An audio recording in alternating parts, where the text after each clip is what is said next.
Okay. Now, it's no big deal. You can do whatever you want. You can leave it how it is right now, because we're going to alter it after it sits up for just a minute.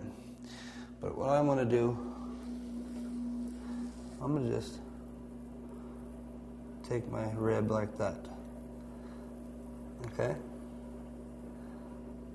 And just kind of start shaping it a little bit just with this rib. All right? I'm going to go in. I'm going to dry it up a little bit down there. All right? It's looking good. It's where I want it to be. Rim is nice and compressed. It's not going to crack. And so I'm going to come in. I'm going to do what's called a little bit of a dry throw.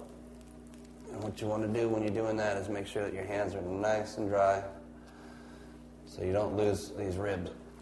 We got these 2 metal ribs here. And they're really sharp.